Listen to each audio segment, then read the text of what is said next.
لیکن ان نون نمبر دیکھ کر تبریز کی نظر اس کے فون پر گئی، جو نمبر کو تو پہچان سکتا تھا، یعنی وہ بھاگنے میں کامیاب ہو گیا تھا اور اب کیا ہونا تھا وہ جانتا تھا۔ منت نے آتے اپنا فون اٹھانا چاہ تو تبریز نے اس کا فون اٹھایا اور وہ نمبر بلاک لسٹ میں ڈالتے اسے دیکھا، جو جاننے کی کوشش میں تھی کہ وہ کیا کر رہا ہے۔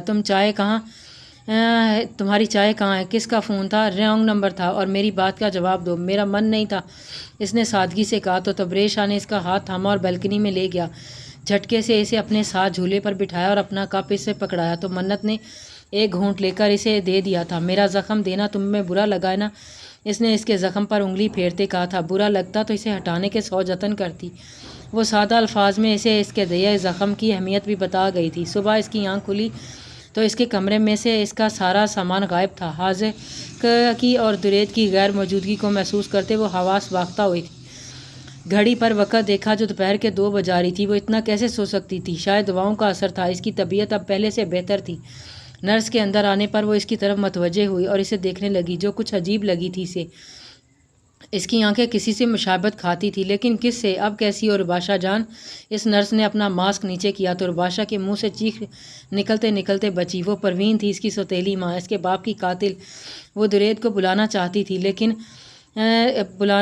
تھی لیکن آواز جیسے حلق میں پھنس گئی تھی۔ سنا ہے اولاد کو جنم دیا ہے تم نے، تو سوچو اگر تمہاری جگہ تمہارا بیٹے کو مارا۔ درید وہ جتنی زور سے چیخ سکتی تھی چیخی تھی۔ خود پر 1000 زخم اسے منظور تھے، لیکن پہلے درید اور اپنے بیٹے کے لیے وہ حساس ہو گئی تھی۔ درید کے آنے سے پہلے ہی وہ عورت جا چکی تھی، لیکن وہ مسلسل چلا رہی تھی۔ درید نے اندر آتے ہی اسے ساتھ لگایا، جس کا حلق سوکھ گیا تھا، اپنے ساتھ لگائے ایک ہاتھ سے اس کی پیٹھ سہلائی تھی۔ اب ان کا بیٹا بھی رونے لگا تھا۔ ڈاکٹرز بھی اس کے چیخنے پر اندر آئے تھے۔ وہ آئی تھیں۔ وہ رباشا بے حد ڈر گئی تھی۔ کون؟ درید نے اسے دیکھتے پوچھا تھا۔ ماما، وہ عورت۔ اس کا تنفس بگڑا تھا، اس نے گھور کر نرس کی فوج کو دیکھا تھا۔ وہ حیران تھا، اتنی جلدی وہ پہنچ گئی تھی اس تک۔ کوئی عورت کیسے اندر آ سکتی ہے جبکہ میں نے کسی کو بھی اجازت نہیں دی تھی؟ وہ دھاڑا تھا۔ سب خاموشی سے کھڑے تھے۔ مجھے گھر جانا ہے، رباشا نے کہا تو اس نے اسے پانی پلاتے بمشکل اٹھایا اور نرس کی مدد سے اسے گاڑی تک پہنچایا۔ پھر گھر لے جاتے تک وہ خاموش رہی تھی۔ اندر لاتے اسے لٹایا اور حاذق کو اسے پکڑایا، پھر اسے رونے لگا تھا۔ کتنا مشکل ہو گیا تھا سب اس کے لیے، گھر میں ان دونوں کو سنبھالتا یا باہر کے معاملات کو۔ اس نے تبریز کو فون کر کے اپنے باپ کے بلڈ ٹیسٹ کی رپورٹ لانے کو کہا تھا۔ درید میرے پاس بیٹھیں، باہر نہیں جائیں۔ وہ گھر آ کر کچھ حد تک پرسکون ہوئی تھی۔ حاذق کو سلاتے اس نے درید کا ہاتھ تھاما تھا۔ میں خانسامہ کو کھانے کا بتا دوں اور لاک لگاؤں سارے؟ اس نے کیمرہ اندر اور باہر لگوا دیے تھے اور گارڈ بھی ہائر کیے تھے اور پھر سیکیورٹی گھر کے آس پاس تھی۔ لیکن وہ عورت اگر ہسپتال پہنچ سکتی تھی تو بید نہ تھا وہ گھر تک بھی پہنچ جاتی۔ اس کے گھر تک پہنچنے سے پہلے وہ اسے پکڑنا چاہتا تھا، نہیں تو یقیناً کچھ برا ہوتا۔ سب کرتا وہ اندر آیا جہاں وہ غنودگی میں تھی۔ اس کے کپڑوں پر سوپ گرا تھا۔ درید نے اس کے کپڑے الماری سے نکالتے بتی بجھائی تھی، پھر خود فریش ہو کر واپس آیا۔ اس کے اعصاب تھک چکے تھے، وہ اس وقت بس سونا چاہتا تھا۔ بھوک بھی لگی تھی لیکن ابھی وقت تھا کھانا بننے میں۔ وہ آ کر لیٹا تو رباشا نے اس کے اوپر بازو رکھتے اس کے آنکھوں پر لب رکھے تھے۔ وہ وہاں تک پہنچ گئی تھی۔ درید حاذق کو مارنے ششی مجھ پر بھروسہ ہے؟ بس اب مجھ پر چھوڑ دو، درید نے کہا تو وہ درید کو دیکھنے لگی۔ چائے کا کہہ دوں؟ کھانے میں بھی ابھی وقت ہوگا۔ نہیں، اس وقت کچھ بھی نہیں چاہیے مجھے، درید نے اسے قریب کرتے کہا تو وہ چپ ہو گئی۔ ذہن ابھی تک ہسپتال کے کمرے کے منظر میں اٹکا تھا۔ اپنی گردن پر جان کا اس کا لمس محسوس کرتے اس نے اس کے بالوں میں انگلیاں چلائیں۔ اسے پرسکون تو کر سکتی تھی نا وہ؟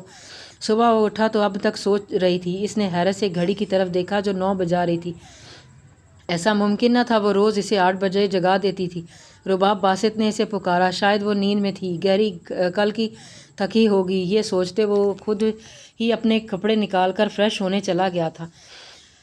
پھر باہر جا کر چائے بنائی اور پی کر واپس اندر آیا اور اب تک سو رہی تھی۔ اپنا والیٹ اٹھا کر جیب میں رکھا اور اس کی طرف آتے اس پر جھکا۔ خدا حافظ بولنے کے ساتھ جب ماتھے پر لب رکھے تو اندازہ ہوا کہ اسے بخار ہے۔ اس نے اسے دیکھا۔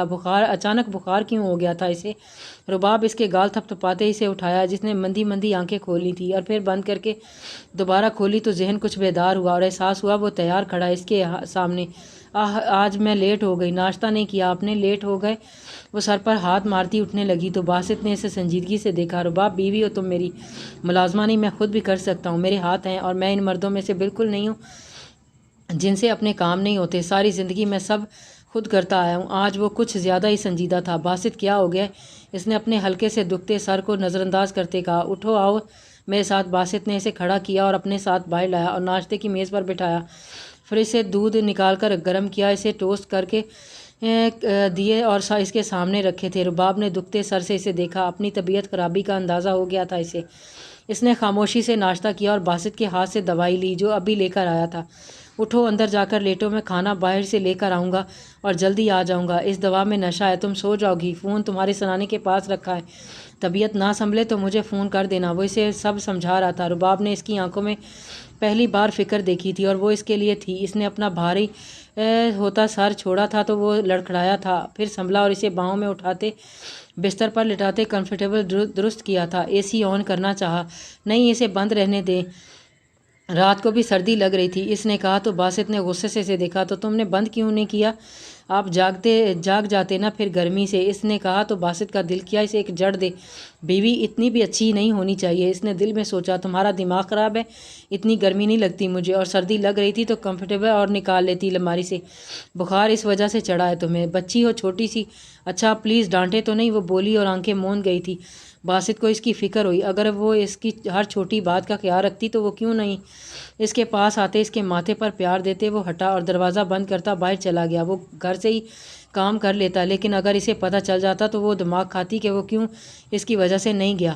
تبریز شاہ نے اس کا کیچر اتارا اور ہوا میں اچھال دیا. شاہ, جو میں کہوں وہ مانا کرو. تمہارے معاملے میں مجھے تمہارا کیا کچھ بھی منظور نہیں ہے. سب میرے مطابق کیا کرو. وہ اپنے بارے میں کیا خیال ہے؟ آپ میرے مطابق کرتے ہیں کچھ؟ پہلے میں نے کہا یہ منگنی ختم کریں, آپ نے تب بھی میری نہیں مانی. اب میں کہہ رہی ہوں کر لیں شادی. آپ کو اب بھی یہ مذاق لگ رہا ہے؟ وہ دوبارہ شادی کی کوئی چاہ نہیں جاگی میرے دل میں. میرے باپ کی سیاست ہے یہ. کچھ وقت پہلے بول پڑتا تو شاید حالات اب بہتر ہوتے, لیکن جلد ہی یہ سب ختم کر دوں گا میں. آپ مجھ سے سچ میں محبت نہیں کرتے, تھوڑی سی بھی نہیں. تمہیں کیا لگتا ہے؟ چائے کا آخری سپ لیتے ہوئے تبریز شاہ نے اسے دیکھا تھا. میں نہیں مانتی اس شخص کو. مجھ سے محبت نہ ہو جو یونیورسٹی میں صرف میرے پیچھے تھا, جو مجھے زخم دے کر مسحائی خود کرتا تھا. اس نے خود مجھ سے نکاح کیا تھا, جس نے 2 سال مجھے پاگلوں کی طرح ڈھونڈا, جس نے مجھے ملتے ہی مجھ پر حق جتایا, جو میری ہر بات ہر حرکت پر نظر رکھتا ہے, جس کو یہ پتہ ہے میں دن میں کپڑے کتنی بار بدلتی ہوں, جس کو یہ پتہ ہے میں دن میں چائے ایک ہی بار اس کے ساتھ پیتی ہوں, جس کو میرا نظر انداز کرنا بالکل پسند نہیں ہے, جو بنا مجھے اٹھائے اپنے دن کا آغاز نہیں کرتا ہے, اور جو بنا. تبریز شاہ نے اس کی گردن کے زخم پر لب رکھے اور اس کی آنکھوں میں دیکھا. تو اگلی بار مجھ سے سوال مت کرنا کہ مجھے تم سے محبت ہے یا نہیں. سمجھ رہی ہو نا؟ کیوں نہ کروں, یہ حق ہے میرا. پھر تو اور بھی بہت سے حق ہیں, جیسے کہ میری ہر ضد کو ماننا, جیسے میں نے کبھی منع کیا ہو. اس نے ہنگار بھرا تھا. میرے ایک بار بلانے پر آ جانا. منت نے اسے گھورا. صرف مجھ پر دھیان دینا, اور تو جیسے آپ کہیں دینے دیتے ہیں نا مجھے دھیان, مجھے میری اولاد دینا. جواب میں اس کا گلابی چہرہ سامنے تھا. ہاں ہاں, لیکن تم تو مجھے خود کے قریب بھی نہیں بھٹکنے دیتی. تو سوچ رہا ہوں یہ خواہش دوسری بیوی سے پوری کروا لوں. منت نے خالی خالی نظروں سے اسے دیکھا تو وہ تھما, پھر اس کی آنکھیں چومی اور اسے اندر لا کر بیلکنی کا دروازہ بند کیا. تم پاگل ہو پوری منت. اب سر میں درد کیسا ہے؟ وہ لیٹ گیا تو منت نے پوچھا, بڑی جلدی نہیں خیال آ گیا؟ میرا تب سے دھیان آپ پر ہی ہے. تبریز, آپ کو کیوں لگتا ہے کہ میں آپ کے بغیر کچھ سوچتی ہوں؟ اس نے کہا. تو تبریز شاہ دل میں مسکرایا تھا. تمہیں کچھ سوچنے کی اجازت میں دیتا بھی نہیں ہوں. منت تبریز شاہ, اور سر دبا دوں؟ منت نے اس کا سر دبانا شروع کیا تو وہ دوپہر والی سابقہ پوزیشن میں آتے اس کی کمر کے گرد حصار باندھتا اپنا سر اس کی گود میں چھپا گیا تھا. کیوں پریشان ہو رہے ہیں؟ منع کر دیا تو کر دیا آپ نے. وہ تمہیں نقصان پہنچا سکتے ہیں. منت تبریز شاہ, میری واحد کمزوری ہو تم, نہیں تو اس معاملے کو کب کا حل کر چکا ہوتا میں. منت نے تشکر سے آسمان کو دیکھا اور پھر اس کے بالوں میں ہاتھ پھیرا. آپ حفاظت کر لیں گے میری, مجھے یقین ہے. وہ مان سے بولی تھی. تیل لگا دوں سر میں؟ وہ اس کی چھوٹی سی چھوٹی تکلیف پر بکھلا جایا کرتی تھی. یہی چیز تھی جو تبریز شاہ کو پاگل کرتی تھی. وہ ضد کیا کرتا تھا اس سے. وہ چاہتا تھا کہ اس کے بارے میں بس سوچے, اس کی ذات میں مشغول رہے. تم کافی ہو اس وقت, خاموش رہو. اچھا اپنے تکیے پر تو لیٹیں. کیوں, تھک گئی ہو؟ نہیں, ایسے بے آرام ہوں گے تو نیند کیسے آئے گی؟ ایسے میں سب سے زیادہ آرام میں ہوں, اور دوبارہ آواز نہ آئے تمہاری. تم مجھے سونے دو مجھے.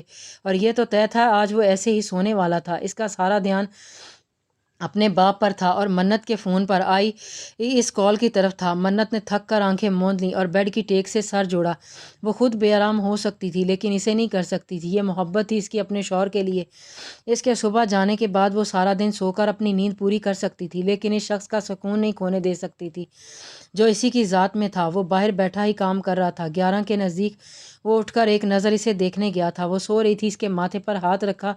بخار اب بھی ویسا ہی تھا۔ وہ دوا وہ دے چکا تھا، اس لیے انتظار میں تھا کہ شاید اتر جائے، نہیں تو اسے ہسپتال لے کر جاتا۔ وہ کمفرٹیبل میں دبکی سو رہی تھی، چہرہ ہلکا سرخ تھا۔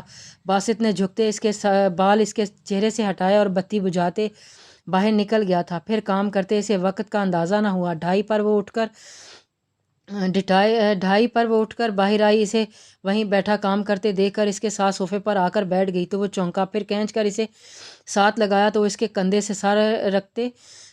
پر سر رکھتے آنکھیں موند گئی تھی۔ اب کیسی ہو؟ کیا محسوس ہو رہا ہے؟ اب پتہ نہیں کا کیا مطلب؟ باسط نے اسے دیکھتے کہا جو آنکھیں موندے ہوئی تھی۔ ہسپتال چلیں؟ باسط نے پریشانی سے پوچھا۔ اس کے ماتھے پر ہاتھ رکھا۔ بخار اب کم تھا۔ نہیں، چلو اندر چلو۔ کیا کھانا ہے؟ مجھے یہیں بیٹھنا ہے بس، اور چپ کریں۔ وہ غصے سے بولی تو پہلے وہ حیران ہوا پھر خاموش ہو گیا۔ وہ اس پر اپنا سارا وزن چھوڑے ہوئے تھی، اپنی ٹانگیں اوپر کرتے انہیں سمیٹ لیا تھا۔ میرے پاؤں میں بھی درد ہے، اس نے آنکھیں کھولتے باسط کو دیکھتے کہا، جس کا اسے مسلسل کام کرنا پسند نہیں آ رہا تھا۔ اسی لیے کہہ رہا ہوں نا، تفصیل سے دکھا دیتے ڈاکٹر کو۔ نہیں، آپ دبا دیں پلیز، اس نے کہا تو باسط نے سر داہ بھری اور اپنا لیپ ٹاپ بند کرنے لگا۔ رباب کو لگا اسے بھی دوسرے مردوں کی طرح اس کے قدموں میں کو ہاتھ لگانا بھایا نہیں ہے، اسی لیے اٹھنے لگی۔ باسط نے لیپ ٹاپ سائڈ پر رکھا اور اسے واپس بٹھایا۔ اب کہاں جا رہی ہو؟ اندر۔ پہلے تو تمہیں یہیں نہ بیٹھنا تھا نا؟ اور دکھاؤ پاؤں کو، کیوں درد ہو رہا ہے؟ باسط نے اسے ساتھ لگاتے اس کے پاؤں پر ہاتھ رکھا تو رباب نے اسے دیکھنے لگی، ہلکا ہلکا دباتا۔ وہ شاید کوئی دعا پڑھ کر پھونک رہا تھا اس پر۔ اس کے بالوں کو دوسرے ہاتھ سے کان کے پیچھے اڑوستے رباب کو سب مکمل لگا تھا اس پل۔ کیا آپ میرے بالوں میں آئلنگ کر دیں گے؟ وہ اچانک بولی۔ کافی دیر سے اسے پاؤں دبوا رہی تھی، اب اس پر ترس بھی آیا، لیکن اسے اپنے کام کرتے دیکھ وہ اسے اپنے دل کے زیادہ قریب لگا تھا۔ باسط نے آنکھیں چھوٹی کرتے اسے دیکھا، پھر جا کر اس کی آئل کی بوتل لے آیا۔ تب تک وہ نیچے بیٹھ گئی تھی۔ ہلکا ہلکا آئل ڈالتے اس نے اچھے طریقے سے لگایا تھا۔ رباب من ہی من میں مسکرائی تھی۔ اٹھ کر ہاتھ دھونے لگا تو وہ ہوش میں آئی تھی۔ بس کی بچی، آدھا گھنٹہ ہو گیا۔ باسط کو وہ دن ہی یاد آیا جب اس نے بھی ایسے ہی کہا تھا اسے، بس ٹھیک ہی کی ہے، میں نے آپ کو کتنی اچھی کی تھی نا، اس نے کہا تو باسط نے اسے گھور کر دیکھا جو پچھلے 1 گھنٹے سے اپنے کام کروا رہی تھی اس سے۔ جاری ہے۔